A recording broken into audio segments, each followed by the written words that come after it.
Hello everyone and welcome back to a brand new video, and welcome to day 42 of our F125 Wet Hot Lap and Setup series. Yes, today we return here at the Hungary ring, of course, the day after the real life race happened.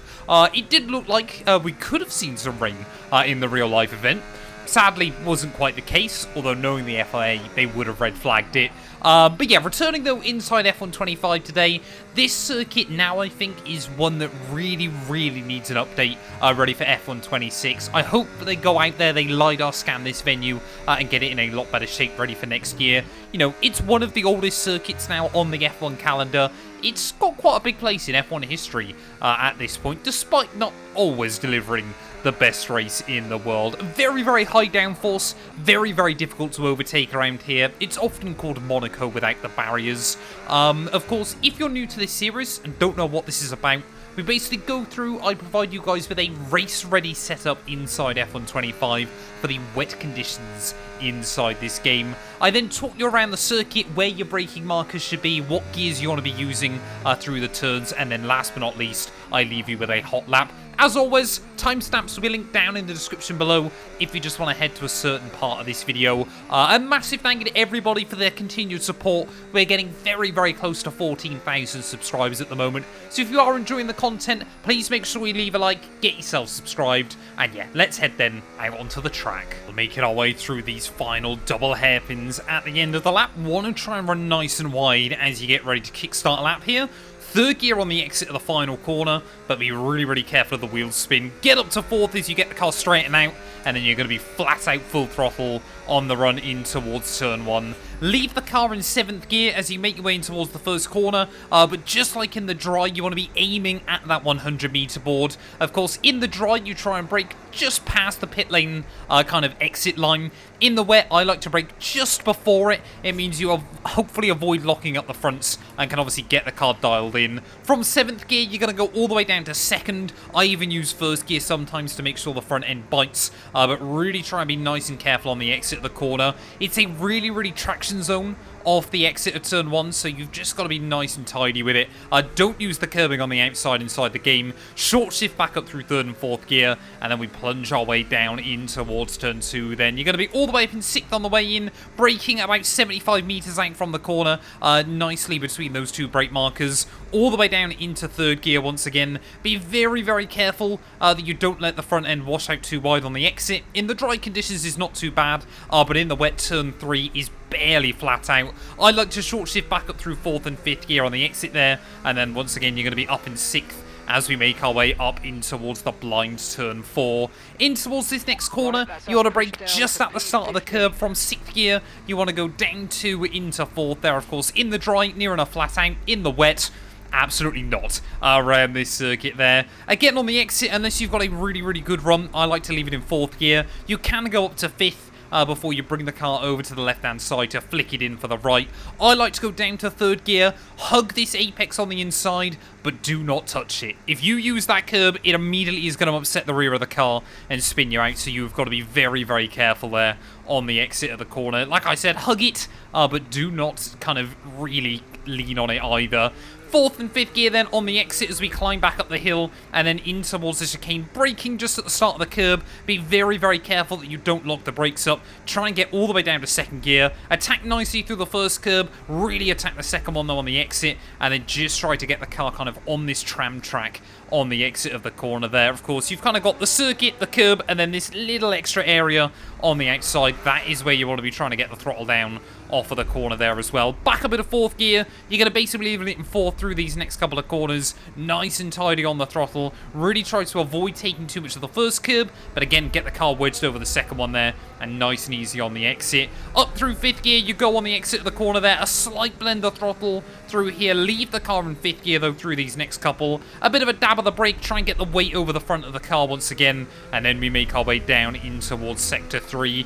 Up into sixth on the exit, you want to be braking just before the curb, about 70 meters out from the corner. From sixth gear, you want to go all the way down to second once again. Attack the curb nicely on the inside. Don't be too afraid to run out wide on the exit. There's no gravel like we've seen IRL. Quickly up into third gear on the exit of the corner, braking as you go just down under that bump. Second gear through this for penultimate hairpin of the lap. Nice and tidy on the throttle. Really use the pit lane entry on the exit of the corner. Third gear in towards this final turn. Hug the apex nice and tidy. Make sure you give yourself a little bit of room so you can cut in on the exit to give yourself a straight line run. Back up through fourth gear on the run towards the line. And that is going to be a lap then of the Hungaroring inside F125. Like I said, it's far from my favourite circuit inside this game. You know, I really do think EA need to kind of tweak it around. It is a good circuit, though, for learning wet weather traction inside the game and learning kind of how to handle the curbs as well, because they are very, very different in the wet than they are in the dry conditions as well there. But, yeah, let's head back to the pit lane, though, and I'll talk you guys through the setup. Well, here we are then, having a look at the numbers for the setup. 5047 aero on the car. Again, even in the dry, you're basically running maxed out downforce around this circuit, so you don't want to run any more rear wing than this, otherwise you just find the front end understeers more.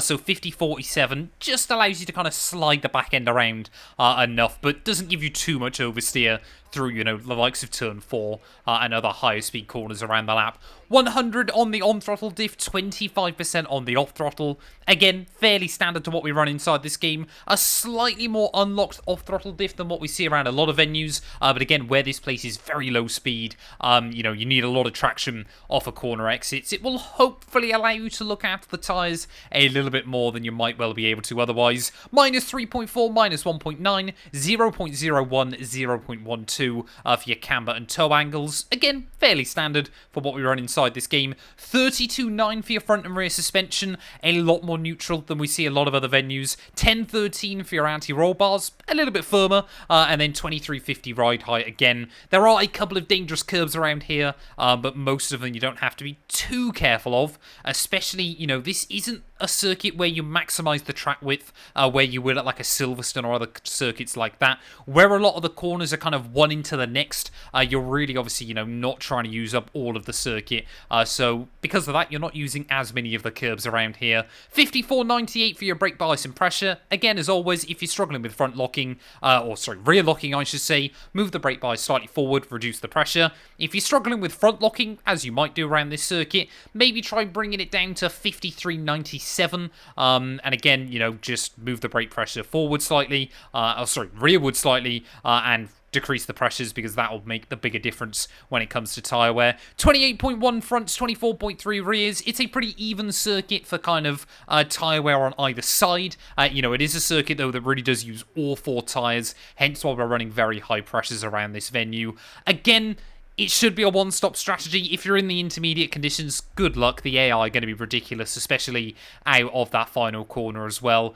Hopefully this setup helps you out, though. If it does, please do make sure you leave a like, get yourself subscribed. As always, a massive thank you to all of you for the continued support. I'm going to try and get all of the wet setups done before F1 comes back off its summer break at the end of the month, of course. Back at Zandvoort IRL. We're going to be at Zandvoort a lot sooner than that, though. Yeah, we'll be back next time round ready for a wet Dutch Grand Prix setup.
Okay, good job, mate. Really, really well done. That was a fantastic drive. Bring it home.